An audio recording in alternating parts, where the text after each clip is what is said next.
मैं नीरज कुमार जलेश्वर पाठशाला में आपका हार्दिक स्वागत करता हूं। क्लास 10th के विज्ञान के बैच में आज हम विज्ञान का पहला चैप्टर रासायनिक अभिक्रियाएं एवं समीकरण को स्टार्ट करने चल रहे हैं। यानी कि आज हम इस पहले चैप्टर के द्वारा सीखेंगे विज्ञान क्या है, विज्ञान की शाखाओं में हम किन किन चीजों का किस किस प्रकार से अध्ययन करते हैं। वास्तव में देखा जाए तो विज्ञान एक बहुत ही रोचक विषय है, यानी कि एक ऐसा विषय है जहां से हम नई जानकारी को प्राप्त करते हैं। यदि आप इसी आधार पर विज्ञान को पढ़ते हैं तो वाकई में ये बहुत ही दिलचस्प विषय रहेगा आपके लिए। विज्ञान को जब आपने एक विषय का बोझ समझ के पढ़ा तो ये आपको बहुत ही बोरिंग लग सकता है, लेकिन मैं आपको विश्वास दिला दूं आज के बाद आपको विज्ञान विषय बिल्कुल बोरियत तो नहीं लगेगा। चलिए सबसे पहले आपका चैप्टर का नाम जिसको हमने नोट किया है, क्या है आपका पहला चैप्टर रासायनिक अभिक्रिया एवं समीकरण। लेकिन इससे पहले मैं आपसे जानना चाहूंगा कि वास्तव में विज्ञान क्या है। विज्ञान क्या है तो आपका जवाब क्या होगा। जैसे कि आप पिछली क्लासों के माध्यम से पढ़ते आ रहे हैं कि किसी विषय के क्रमबद्ध व सुसंगत ज्ञान को ही हम विज्ञान कहते हैं, लेकिन इसमें जो शब्द आता है विषय को ही बच्चे यहाँ पर बोझ बना लेते हैं, अपने ऊपर क्या बना लेते हैं, विषय को अपना बोझ बना लेते हैं और इसको एक विषय के तौर पर पढ़ते हैं। ये आपको क्या लगता है, एक बोझ लगता है और आप इस विषय के बोझ को उठाने में अपने आप को असक्षम क्या करते महसूस करते हैं। लेकिन वास्तव में देखा जाए विज्ञान एक विषय होने के साथ साथ वास्तव विज्ञान क्या है, जैसा कि मैं आपको बताया था विज्ञान क्या है, तो यहाँ पर वास्तव में लिखे देखें तो द्रव्य का विशेष ज्ञान, द्रव्य का विशेष ज्ञान ही क्या कहलाता है, आपका विज्ञान कहलाता है या विज्ञान है। द्रव्य का विशेष ज्ञान ही विज्ञान है। विशेष ज्ञान से मतलब यानी कि दैनिक जीवन में जितने भी पदार्थों को द्रव्य का पदार्थ या मैटर जो भी कहते हैं, जितने भी पदार्थों को हम प्रयोग में लाते हैं, इन सब की जानकारी हमें कौन दिलाता है, हमारा विज्ञान ही देता है। जैसे कि दैनिक जीवन में आपका प्रयोग होने वाला कई पदार्थों में, जैसे आपका एक जल, तो जल किन किन तत्वों से मिलकर बना है, यानी कि किन 2 या 3 पदार्थों से मिलकर स्थिति वस्तु का निर्माण होता है। तो उसी प्रकार से जल हमारे 2 गैसों यानी कि हाइड्रोजन तथा ऑक्सीजन, हाइड्रोजन तथा ऑक्सीजन 2 गैसों का क्या है, मिश्रण है। अब ये सारी जानकारी में कहां से मिली, विज्ञान के द्वारा। यानी कि आपको यहाँ से एक नई जानकारी मिली, जिस जल को या पानी को आप अपने दैनिक जीवन में कई रूपों में प्रयोग करते हैं, जिसको आप जान पाए कहां से, विज्ञान के द्वारा। आप अपने दैनिक जीवन में बहुत सी वस्तुएं जैसे तेल, शैम्पू, साबुन, आपके कपड़े या विभिन्न वस्तुएं, ये सब किससे मिलकर बनी है, कैसे बनी है, कब बनी है और उनको हम किस तरह से इस्तेमाल करते हैं, इसके हमारे जीवन में क्या लाभ है और क्या हानि है, ये सारे जानकारी में कौन प्रदान करता है, हमारा विज्ञान ही प्रदान करता है। तो वास्तव में देखा जाए विज्ञान क्या है, विज्ञान एक द्रव्य का जानकारी देने वाला है। द्रव्य का एक विशेष ज्ञान क्या कहलाता है, आपका विज्ञान कहलाता है, या द्रव्य का विशेष ज्ञान आपका क्या है, विज्ञान है। तो वास्तव में देखा जाए तो आप इस आधार पर या द्रव्य के आधार पर इस सब्जेक्ट को पढ़ते हैं तो यहाँ से आपको चीजें काफी आसान लगेगी और आप देखेंगे वास्तव में विज्ञान बहुत ही रोचक विषय है। तो इस द्रव्य के आधार पर हम देखते हैं, जैसे कि आपने पिछले क्लासों के माध्यम से पढ़ा था, द्रव्य को हम 2 भागों में बांटते हैं। कितने भागों में बांटते हैं, एक तो आपके द्रव्य होते हैं निर्जीव और दूसरे कौन से होते हैं, सजीव। जैसे कि आप पिछली क्लासों पढ़ते आए living things and non living things, यानी सजीव वस्तुएं और निर्जीव वस्तुएं। निर्जीव और सजीव द्रव्य, सजीव द्रव्य में हम क्या करते हैं, उन सभी सजीव वस्तुओं को यानी कि उन चीजों को रखते हैं जो हमारी खेती होती है, जैसे कि हमारे वनस्पति, सभी जीव जंतु जो सांस लेते हैं, श्वसन करते हैं, मतलब खाना खाते हैं और अन्य अपनी दैनिक प्रक्रिया को करते हैं। सभी पदार्थ में किसमें आते हैं, सजीव द्रव्य में आते हैं और इनका अध्ययन वास्तव में कहाँ करते हैं, जीव विज्ञान के अंतर्गत करते हैं। कहाँ पर करते हैं, जीव विज्ञान के अंतर्गत। बाकी रही आपकी निर्जीव द्रव्य, इनका अंतरण में आपको दो भाग करते हैं। भौतिक गुणों के आधार पर हम भौतिकी में इसका अध्ययन करते हैं और इसकी संगठन यानी कि पदार्थ किन वस्तुओं से मिलकर बना है, कैसे बना है, इसको आधार मान के हम जब इसका अध्ययन करते हैं तो उसे हम कहते हैं रसायन, क्या कहते हैं इसको हम, रसायन विज्ञान। क्या कहते हैं उसे हम, रसायन विज्ञान। तो क्लास 10 में आप देख रहे हैं आपकी भौतिक विज्ञान, रसायन विज्ञान और जीव विज्ञान, इन तीनों को मिलाकर के आपका एक बुक जो निर्माण किया गया है, उसी किताब में आपके तीनों पार्ट आपको मिलेंगे। जहां से आपका पहला चैप्टर लिया गया है वो आपका है रसायन विज्ञान। यह रसायन विज्ञान का पहला चैप्टर रासायनिक अभिक्रिया एवं समीकरण दिया गया है। अब इसके बाद हम देखते हैं वास्तव में आप इन चीजों को पेन डाउन कर लीजिए, जिससे आपको पता रहेगा हम कौन सी शाखा की स्टार्टिंग कर रहे हैं, यानी विज्ञान की हम किस शाखा को पढ़ रहे हैं, रसायन विज्ञान। रसायन विज्ञान के पहले चैप्टर को हम पढ़ेंगे। बेसिक जानकारी हमने क्लास 9 में अचीव की थी या प्राप्त की थी, उसके बाद की सारी चीजों में यहाँ पर अब देखेंगे। अब हम देखेंगे या सीखेंगे क्या कि रासायनिक अभिक्रिया क्या होती है या रासायनिक समीकरण किसे कहते हैं, ये सारी बातें यहाँ पे हम सीखेंगे। चलिए हम पहले हेडिंग लगाते हैं अपना रासायनिक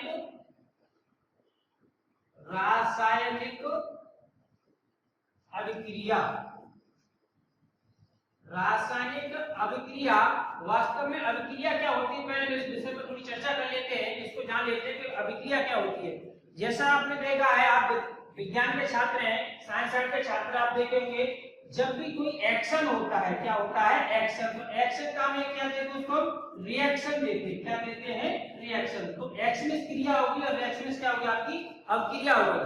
तो ये दो चीजें या दो घटनाएं में था, कम से कम दो पदार्थों या दो व्यक्तियों के बीच में, जैसे हम कहते हैं, जैसे मान लो आपसे किसी ने, आपके परिवार के सदस्य ने या किसी आपके दोस्त ने आपसे किसी काम के लिए कहा, आप उसका प्रतिक्रिया हाँ या ना में तुरंत उसके देते हैं, यानी कि आप उस काम को करेंगे या नहीं करेंगे, या आपने जो प्रतिक्रिया दी वास्तव में क्या आपका एक अभिक्रिया या रिएक्शन है। तो चलिए इस आधार पर हम देखते हैं रासायनिक अभिक्रिया क्या होती है। तो रासायनिक अभिक्रिया में वह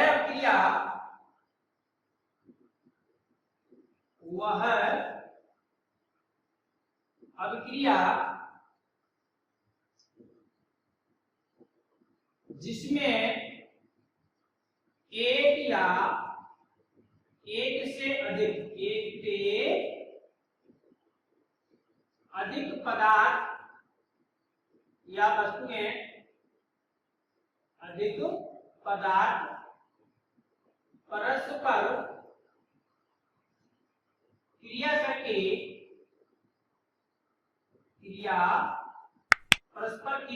कहें या पुनः संगठित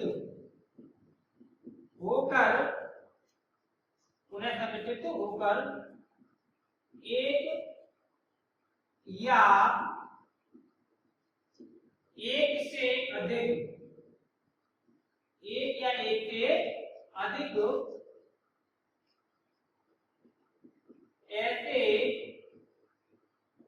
नए पदार्थ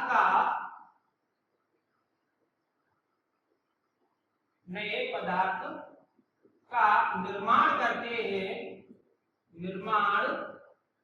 करती है। यानी कि वह अभिक्रिया जिसमें एक या एक से अधिक पदार्थ परस्पर क्रिया करके या पुनः संगठित होकर एक या एक से अधिक ऐसे नए पदार्थों का निर्माण करती है। कौन, वह अभिक्रिया नए पदार्थों का निर्माण करती है जिनके भौतिक एवं रासायनिक गुण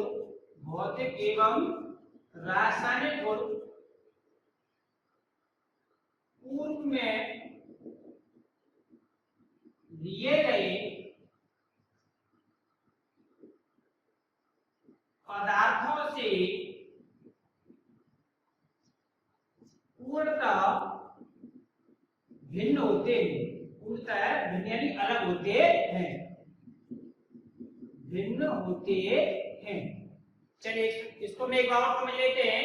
यानी कि रासायनिक अभिक्रिया क्या होती है, तो वह अभिक्रिया जिसमें एक या एक से अधिक पदार्थ, जिसमें एक या एक से अधिक पदार्थ परस्पर क्रिया करके या पुनः संगठित होकर के क्या करते हैं, वो जब एक या एक से अधिक आ रहे तो एक एक से अधिक क्या बनेंगे, नए पदार्थ भी बनेंगे। तो पुनः संगठित होकर के एक या एक से अधिक ऐसे नए पदार्थों का निर्माण करती हैं या करते हैं जिनके भौतिक एवं रासायनिक गुण पूर्व में लिए गए पदार्थों से पूर्णतः भिन्न होते हैं। इसी को हम क्या कहेंगे, रासायनिक अभिक्रिया कहते हैं, रासायनिक अभिक्रिया कहते हैं। चलिए इसको मैं एक उदाहरण के माध्यम से समझ लेते हैं। जैसे अभी हमने चर्चा की थी, हाइड्रोजन गैस और ऑक्सीजन गैस जब दोनों क्रिया करती हैं तो एक नए पदार्थ का निर्माण करती हैं जो इनसे बिल्कुल क्या होता है, जो इनसे बिल्कुल भी भिन्न होता है। तो हमने परिभाषा को देखेंगे, इस उदाहरण को देखेंगे, आप आराम से समझ पाएंगे वास्तव में रासायनिक अभिक्रिया क्या होती है। तो वह अभिक्रिया जाती है, एक अभिक्रिया हो रही है जिसमें एक एक से अधिक, हमने तो यहाँ पे एक से अधिक दो पदार्थों को लिया हुआ है, किसको, ऑक्सीजन तथा हाइड्रोजन को, पदार्थ परस्पर मिलकर के या क्रिया करके या पुनः संगठित होकर के एक या एक से अधिक ऐसे नए पदार्थ का निर्माण करते हैं। तो ये नया पदार्थ जो बना इसकी हम चर्चा कर रहे हैं। ऐसे नए पदार्थ का निर्माण करते हैं जिसके भौतिक एवं रासायनिक गुण सर्वथा या पूर्णतः कैसे होते हैं, पूर्व में लिए गए, यानी कि इन दोनों से बिल्कुल भिन्न होते हैं। अब देखेंगे ये हाइड्रोजन गैस जो है, ये हाइड्रोजन और ये वाली आपकी ऑक्सीजन दोनों जैसे ऐसी होती हैं जो बहुत ही ज्वलनशील होती हैं। कैसी होती है, दोनों बहुत ही ज्वलनशील होती है। लेकिन इनसे बनने वाला पदार्थ यानी कि आपका जो जल है वो कैसा होता है, ये आग जलाने में सहायक होती है, ये आग तुरंत पकड़ती है, लेकिन पानी या जल आपका क्या होता है, आग बुझाने में शीतलक का कार्य करता है। यानी कि इसके भौतिक गुण और रासायनिक गुण कैसे बिल्कुल भिन्न है। ये दोनों गैसें हैं, ये क्या आपकी गैस है, ये भी क्या आपकी गैस है, लेकिन आपका ये क्या है, ये आपका लिक्विड यानी कि तरल पदार्थ है। अर्थात यहाँ से हम समझ गए। एक उदाहरण और लेते हैं। जैसे दूसरा उदाहरण लिया, जैसे आपका HCl अम्ल यानी कि हाइड्रोक्लोरिक अम्ल की क्रिया हमने NaOH सोडियम हाइड्रोक्साइड से कराई, यानी क्षार से कराई। तो ये अम्ल क्षार मिलकर हमें क्या देते हैं, हमें अम्ल क्षार मिलकर हम देते हैं लवण तथा पानी, NaCl + H2। अब देखेंगे ये हमारा अम्ल था, क्या था ये हमारा अम्ल, तो ये क्या था हमारा क्षार। अम्ल क्षार से मिलकर हमें क्या प्राप्त हुआ, लवण प्राप्त हुआ तथा क्या प्राप्त हुआ, जल। अब इनके भौतिक रासायनिक गुणों के आधार पर आप समझेंगे। अम्ल को आपने पिछली क्लासों के माध्यम से पढ़ा, ये स्वाद में कैसे होते हैं, ये स्वाद में खट्टे होते हैं। कैसे होते हैं, खट्टे। क्षार को हम देखेंगे स्वाद में कैसा होता है, ये कसैला होता है। कैसा होता है, कसैला। इसका स्वाद कैसा होता है, कसैला होता है। लेकिन लवण जिसे आप अपनी भाषा में नमक भी कहते हैं, क्या कहते हैं, नमक, इसका स्वाद कैसा होता है, नमकीन। कैसा स्वाद होता है इसका, नमकीन। अब आप यहाँ से देख रहे हो इसके भौतिक और रासायनिक कैसे बिल्कुल इससे भिन्न है। जबकि इसका दूसरा उत्पाद हम देखते हैं पानी, जिसका स्वाद कैसा है, ये कैसा होता है आपका, स्वादहीन, यानी जिसके अंदर ना कोई स्वाद होता है ना कोई गंध होती है। अर्थात यहाँ से हम समझ गए कि रासायनिक अभिक्रिया क्या होती है।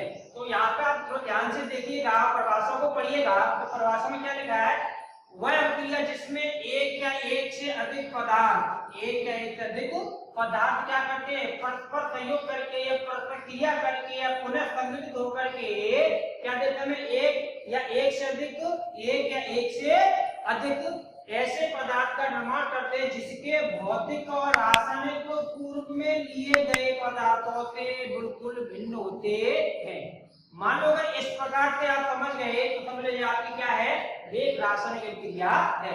चलिए मैं उम्मीद करता हूं आपकी समझ में इसी आ चुकी होगी। आप इसे पेन डाउन करिए, नोट करिए, इसके बाद हम इसके आगे के भाग को समझते हैं। चलिए इससे आगे हम देखते हैं रासायनिक अभिक्रिया में जो पदार्थ भाग लेते हैं हम क्या कहते हैं, या भाग लेने के बाद जो रासायनिक क्रिया हमारी होती है उसके बाद जो नए पदार्थ बनते हैं उनको क्या कहते हैं। यहाँ पे थोड़ी सी बात मैं आपको अलग से जिक्र करना चाहूंगा। जिन छात्रों की रासायनिक अभिक्रिया समझ में नहीं आती है, जिनको ये रासायनिक क्रियाएं किस प्रकार से संपन्न होती है, कैसे नए पदार्थ बन जाते हैं, दो पदार्थों को मिलने के लिए एक पदार्थ से टूटते दो पदार्थ किस प्रकार से बन जाते हैं, तो थोड़ा सा सब रखिए, चीजों को सिस्टमेटिक तरीके से समझते चलिए। धीरे धीरे आपको सारी चीजें समझ में आएगी। मैं इस बात का दावा करता हूँ यदि आपने पहला और दूसरा चैप्टर को लगातार अपने आगे ध्यान से पढ़ते गए तो ये समस्या आपकी पूरी कंप्लीट हो जाएगी, यानी ये समस्या आपका समाधान हो जाएगा। फिर भी मैं कोशिश करूंगा प्रत्येक रासायनिक अभिक्रिया को आपको शॉर्ट में इधर बताता रहूंगा, जिससे आप धीरे धीरे समझेंगे। कारण क्या होता है कि हम सारी चीजों को एक साथ ना तो समझा सकते हैं ना आप दूसरा चीज एक साथ सीख सकते हैं, क्योंकि केमिस्ट्री के अंदर एक चीजों के कई चीजें जुड़ी होती है। जैसे कि आपके जैसे मतलब आप यहाँ पर हैं और आपके साथ कितने संबंध होते हैं इस दुनिया में, ऐसे ही केमिस्ट्री में एक साथ एक चैप्टर में कई टॉपिक की एक साथ बात की जाती है, जिसको मेन फोकस करते हैं जहाँ पर हमें हेडिंग डाली है उस चीज को समझाने की। उसके अलावा जो भी समझ चीज आती है उनको हम अगले स्टेप के माध्यम से धीरे धीरे क्लियर करते चलेंगे। इसके लिए आपको सब रखना होगा, चीजों को सिस्टमेटिक तरीके से समझते चलिए। धीरे धीरे आप पाएंगे कि आपको ये चैप्टर या केमिस्ट्री का ये भाग यानी रसायन विज्ञान का ये भाग काफी इंटरेस्टिंग लगेगा, काफी रोचक लगेगा, आप इसको आराम से अच्छे से समझ पाएंगे। अब चलिए हम आपसे कहते हैं आपके साथ आपके रिलेशन में आपके माता पिता होते हैं, और होते हैं आपके माता पिता, आपके भाई या बहन होते हैं, और होते हैं भाई या बहन। इसके साथ आपकी जब आपकी शादी होती है आपकी पत्नी और आपके बच्चे भी होते हैं, कि आपके साथ बहुत से रिश्तेदार भी इसके में आते हैं। ऐसे आप अकेले दुनिया में बहुत से लोगों से रिश्ते में जुड़े होते हैं। सेम उसी प्रकार के केमिस्ट्री के चैप्टर में, इस चैप्टर में कई चीजें आप यहाँ पे कर लीजिए। मैं आपके सामने उदाहरण लिखा हुआ है, अम्ल की क्रिया से संबंधित है, जिसकी जानकारी आपको अगले चैप्टर के माध्यम से दी जाएगी। जब चैप्टर में 2 को आप पढ़ेंगे तो वहां पर अम्ल क्षार के बारे में पढ़ेंगे, तो रासायनिक क्रिया आपको बहुत ही आसान और सरल लगेगी, जिसको आप आराम से समझ पाएंगे। लेकिन चीजों को सिस्टमेटिक तरीके से समझने के लिए हमें क्या करना, थोड़ा सा इंतजार करना होगा और आगे धीरे धीरे बढ़ता रहना होगा। चलिए हम इसी के साथ हम आगे बढ़ते हैं। तो अभी हमारी हेडिंग है अभिकारक में उत्पाद, यानी इससे पहले हमने समझा था रासायनिक अभिक्रिया किसे कहते हैं, यानी कि चैप्टर का नाम था रासायनिक अभिक्रिया। इसको तो समझ लिया। इसके बाद आएगा समीकरण, यानी कि रासायनिक समीकरण क्या होता है, इसको थोड़ी इसके बाद इस पे एक्सप्लेन करेंगे, समझाएंगे, उसको भी हम समझने की कोशिश करेंगे एक्चुअल में रासायनिक समीकरण भी क्या होता है। चलिए तो देखते हैं अभिकारक उत्पाद क्या होते हैं। अभिकारक यानी कि हमारा रिएक्टेंट एंड प्रोडक्ट। तो रासायनिक अभिक्रिया में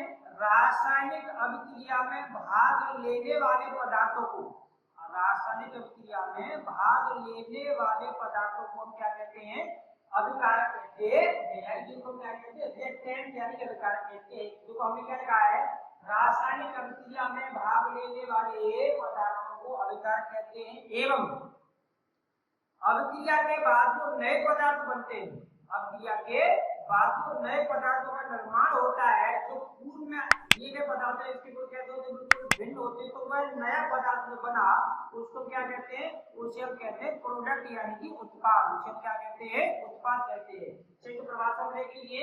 तो रासायनिक अभिक्रिया में भाग लेने वाले पदार्थों को अभिकारक एवं अभिक्रिया से प्राप्त होने वाले नए पदार्थों को उत्पाद कहते हैं।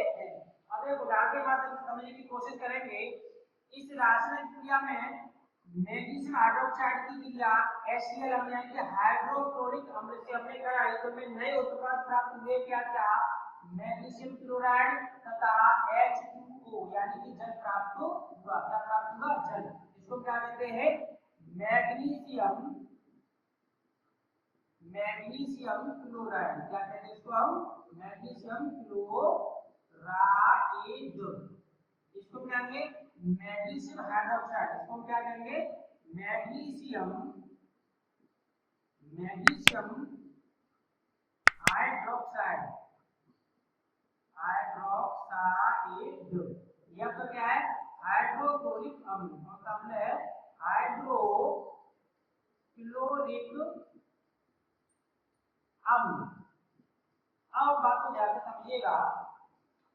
इस रासायनिक अभिक्रिया में मैग्नीशियम हाइड्रोक्साइड की क्रिया हमने कराई किसके साथ, हाइड्रोक्लोरिक अम्ल के साथ। तो ये दोनों ही भाग हमारे क्या कहलाएंगे, ये दोनों ही भाग हमारे कहलाएंगे अभिकारक।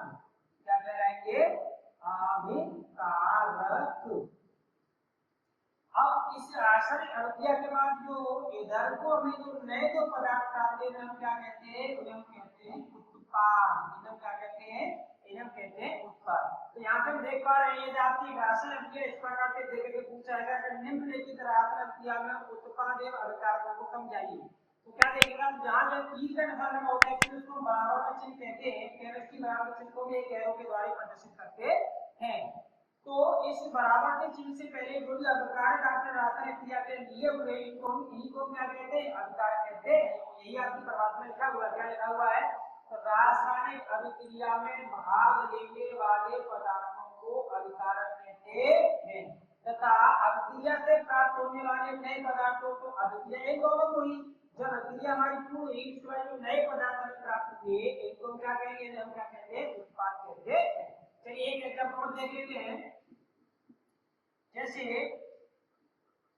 KOH potassium hydroxide, potassium hydroxide की क्रिया हमने मान लो H2SO4 यानी कि सल्फ्यूरिक अम्ल के साथ कराई।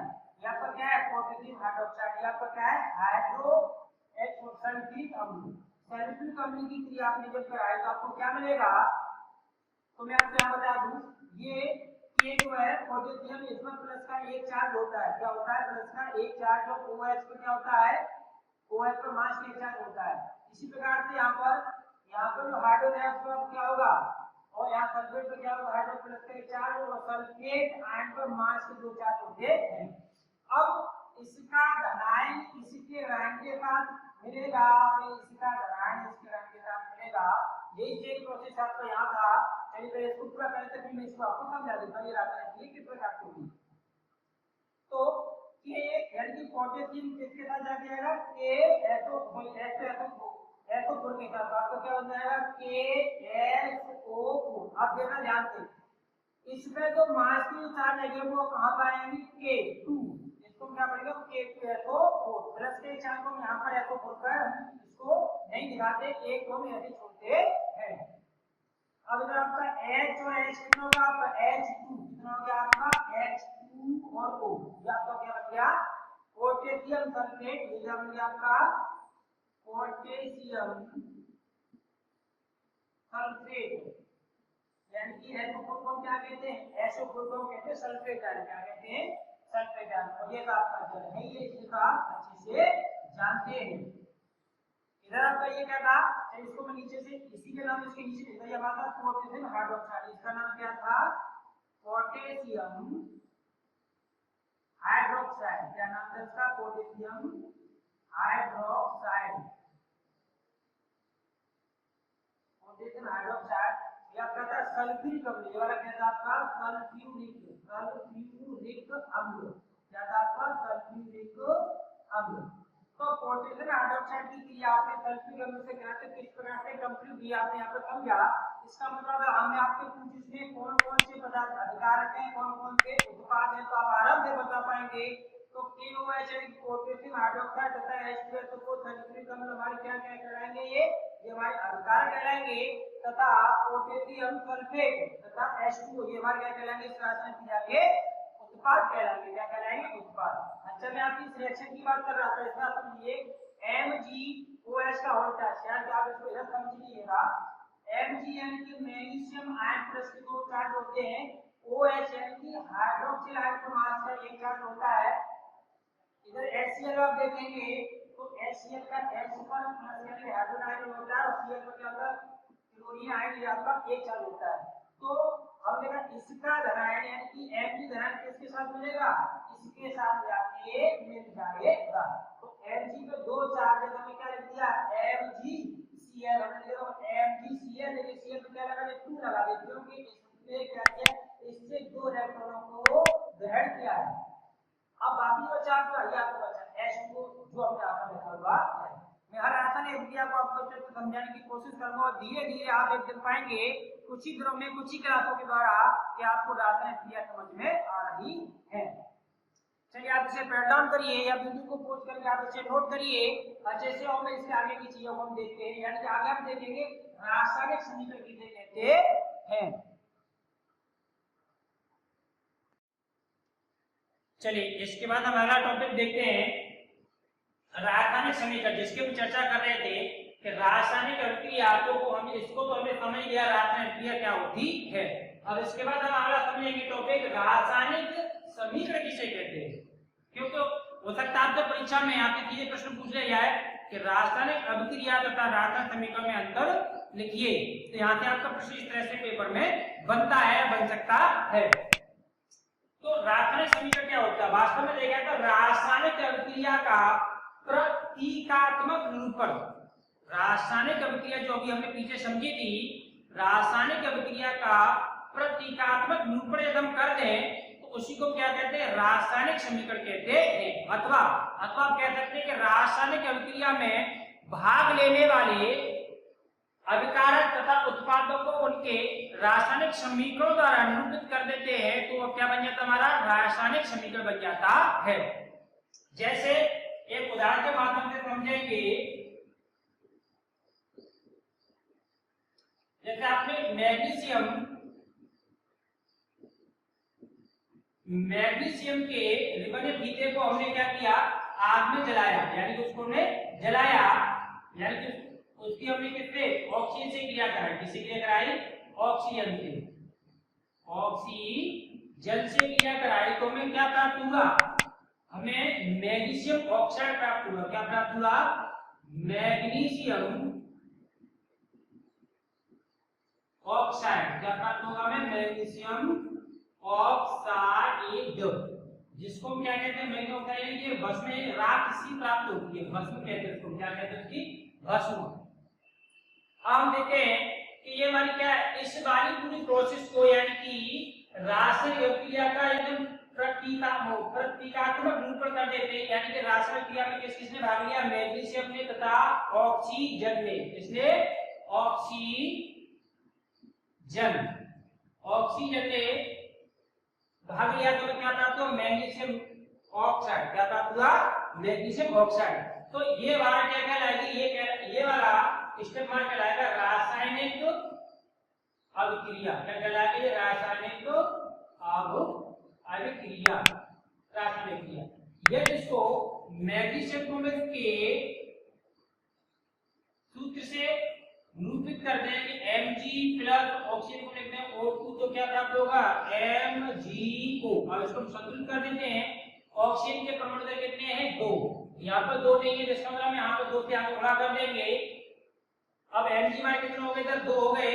Mg के परमाणु इधर कितने, 1, यहाँ भी 2 से गुणा कर देंगे, ये आपकी संतुलित रासायनिक समीकरण हो गई। तो इस अब ये वाली लाइन कौन क्या है, हमारा क्या है, रासायनिक समीकरण है। ये क्या हमारा रासायनिक समीकरण है। तो उम्मीद है आप समझ होंगे कि रासायनिक अभिक्रिया क्या होती है, रासायनिक समीकरण क्या होता है। एक्चुअली में दो चीज तो एक ही है, लेकिन इनके लिखने के आधार पर, यानी कि पदार्थों को उसके नाम से लिखा, तो पहला पदार्थ हमारा क्या था, मैग्नीशियम, दूसरा था ऑक्सीजन। मैग्नीशियम ऑक्सीजन ने जब क्रिया की, अपनी ये क्रिया होती है, जैसे एक नया पदार्थ बना मैग्नीशियम ऑक्साइड। ये जिसको इनके प्रतीकों से यानी कि रासायनिक सूत्रों से लिख देते हैं, तो इसी को क्या कहते हैं, रासायनिक समीकरण कहते हैं। तो कोई अलग अलग चीजें नहीं थी, चीजें एक ही थी, लेकिन उसके लिखने के तरीके आपके 2 हो गए, तो इसे हम कहते हैं रासायनिक समीकरण। चलिए उम्मीद करता है इसी आपके समझ में आ गई होगी, आप इसे नोट करिए। अब यहाँ से एक प्रश्न बनता है, सर ये तो आपने बता दिया, ये तो बता दी कि रासायनिक समीकरण हमारा क्या होता है, रासायनिक क्रिया क्या होती है, उत्पाद किसे कहते हैं, अभिकारक किसे कहते हैं, लेकिन सवाल ये पैदा होता है हम किस प्रकार से पहचानें कि रासायनिक अभिक्रिया हुई या नहीं हुई। वो कौन से तत्व या कौन सी चीजें हैं जिनसे पहचान सकते हैं तो कोई रासायनिक क्रिया पूर्ण हुई या नहीं हुई, या कोई रासायनिक क्रिया में भाग किस तरह से ले रही है, या रासायनिक क्रिया कब पूर्ण मानी जाती है, या रासायनिक क्रिया को हम कैसे पहचानते हैं कि ये एक रासायनिक अभिक्रिया है। चलिए इसको आप पेन डाउन करिए या स्क्रीनशॉट लीजिए जल्दी से। इसके बाद हम अगले टॉपिक को करते हैं कि रासायनिक अभिक्रिया को हम किस प्रकार से पहचानते हैं। चलिए इसके बाद हम देखते हैं किसी रासायनिक अभिक्रिया को हम कैसे पहचानते हैं। तो अगला टॉपिक अपनी हेडिंग है आपकी रासायनिक अभिक्रिया की पहचान। तो किसी रासायनिक अभिक्रिया को निम्नलिखित परीक्षणों के आधार पर पहचाना जा सकता है। यानी कि कुछ परीक्षण है जिनसे हम तय करते हैं कि रासायनिक अभिक्रिया हुई या नहीं हुई। चलिए, तो पहला परीक्षण मान दिया है अवस्था में परिवर्तन, यानी कि रासायनिक अभिक्रिया में भाग लेने वाले अभिकारकों तथा उत्पादों की अवस्था अलग अलग है तो हम कह सकते हैं कि रासायनिक अभिक्रिया हमारी हुई है। जैसे कि आपको मैंने अभी एक उदाहरण समझाया था कि हाइड्रोजन गैस तथा ऑक्सीजन गैस मिलकर क्या बनाती है, हमारा पानी बनाती है। ये दोनों क्या दिया कि गैस है, या क्या था, लिक्विड यानी कि आपके द्रव या तरल पदार्थ था। तो हमने देखा अवस्था में परिवर्तन। वैसे आप जानते हैं पिछली क्लासों में पढ़ा था आपने अवस्था ठोस द्रव गैस, इसके आधार पर ये आपकी होती है अवस्था, यानी कि इसके आधार पर, इस परिवर्तन के आधार पर पहचान सकते हैं कि रासायनिक अभिक्रिया हुई या नहीं हुई। अगला टॉपिक, अगला आपका पहचान यानी आधार दिया ताप में परिवर्तन, यानी कि अगला परीक्षण आपका ताप में परिवर्तन किस प्रकार से होता है। तो बेसिक चीज मैं आपको बता दूं, जो आपकी कलई होती है TaO, कैल्शियम ऑक्साइड को हम जब पानी में डालते हैं, किसमें डालते हैं, पानी में, यानी कि कलई को जब पानी में डाला जाता है, आपने देखा होगा कलई डालते ही उसमें क्या होता है, पानी ठंडा रहता है या गर्म होता है।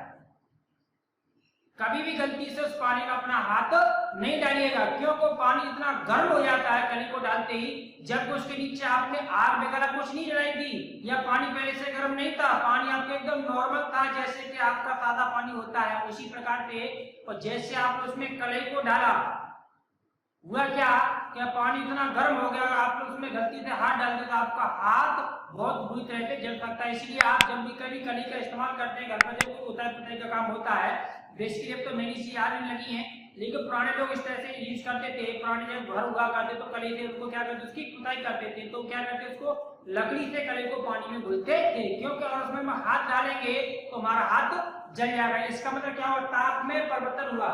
तो कलई जब हमारी पानी में डाली जाती है तो हमारा क्या बनता है, कैल्शियम हाइड्रोक्साइड CaOH का होता है, जिसे हम कहते हैं बुझा हुआ चूना। क्या कहते हैं, बुझा हुआ चूना। ये आपका कलई चूना पत्थर था, जैसे आप चूना कहते हो, ये आपका क्या था, पानी या जल था, या वो क्या है, बुझा हुआ चूना। क्या है, बुझा हुआ चूना। बुझा हुआ चूना है, बेव चूने का सूत्र यही होता है।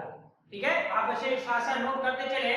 यानी कि अवस्था में परिवर्तन हम इस रिएक्शन के माध्यम से समझ सकते हैं, ताप में परिवर्तन आप इसके माध्यम से समझ सकते हैं, रंग में परिवर्तन, रंग में परिवर्तन आपको अभी आगे के टॉपिक में, आगे चैप्टर में आपको जब पढ़ाएंगे तब बताएंगे कि रंग में परिवर्तन कैसे करके होता है।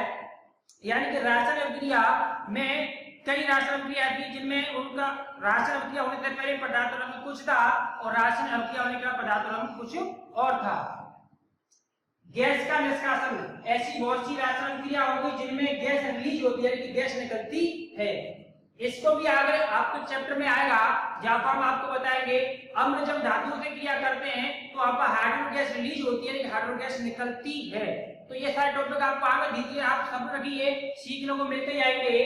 अवक्षेपण निर्माण, अवक्षेपण निर्माण का समझिए, अवक्षेप क्या होता है, अवक्षेप क्या होता है, जिसे हम शॉर्ट में पीपीटी कहते हैं। क्या कहते हैं इसको, पीपीटी। सेम इसी प्रकार से लिखा जाएगा स्मॉल लेटर में। पीपीटी का मतलब होता है प्रेसिपिटेट। क्या होता है, प्रेसिपिटेट मतलब होता है अवक्षेप, जिसे आप अपनी भाषा में, आप अपनी आम बोलचाल में इसको क्या कहते हैं, गाद कहते हो। क्या कहते हैं, गाद। यानी कि जैसे आपने एक बाल्टी पानी लिया, मान लो आपके नल में बालू आ रही है, क्या आ रही है, बालू आ रही है, तो आपने क्या किया, उस पानी को थोड़ी देर रख दिया। अब बालू क्या होगी, थोड़ी देर बाद धीरे धीरे क्या करें, पानी के जिस बर्तन में आपने पानी को भरा उसकी तली पे आके बालू बैठ जाएगी। जो बालू जो बैठ गई है उसको आप क्या कहते हैं, पीपीटी कहते हैं, यानी कि अवक्षेप कहते हैं। तो ऐसी कई रासायनिक क्रिया होती है जिसमें अवक्षेप निर्माण होता है। जैसे भी हमने यहाँ पे बात की थी COH का ऑयल डाइज, ये बुझा हुआ चूना था, और यही सूत्र किसका होता है, चूने के पानी का होता है। यानी कि जब कलई को आप पानी में डाल के घोल दिया और कुछ देर आप उसको यही छोड़ दे रखा रहने दे कुछ समय के लिए, तो हम देखते धीरे क्या होता है, कलई पानी में नीचे बैठ जाती है और पानी ऊपर रहता है। तो वहां पर वो किस रंग का पीपीटी बना, सफेद रंग का। तो उसको हम कहते हैं सफेद अवक्षेप या व्हाइट पीपीटी। क्या कहते हैं उसको, सफेद अवक्षेप या व्हाइट पीपीटी। तो ये होता है आपका अवक्षेप। यानी इन सारे परीक्षणों के आधार पर आप तय कर सकते हैं कि रासायनिक अभिक्रिया हुई या नहीं। ये था आपका रासायनिक अभिक्रिया की पहचान। अब इससे आगे हम अगले भाग में देखेंगे। अब इससे आगे हम अगले भाग में देखेंगे रासायनिक अभिक्रियाएं कितने प्रकार की होती हैं। आपके 10th स्टैंडर्ड में कौन कौन सी रासायनिक अभिक्रियाएं बहुत ही महत्वपूर्ण है। ये यहाँ तक की जानकारी आपको अच्छी लगी हो तो प्लीज वीडियो को लाइक करिए, और आप इसके अगला भाग को जल्द प्राप्त करने चाहते हैं इससे आगे की जानकारी को, तो आप प्लीज चैनल को सब्सक्राइब कर लीजिए, जिससे कि आपको अगली क्लास का नोटिफिकेशन तुरंत मिल जाए। और अपने दोस्तों से ये जानकारी शेयर करने के लिए आप इस वीडियो को शेयर करिए, जिससे कि उन लोगों का भी भला हो सके। धन्यवाद।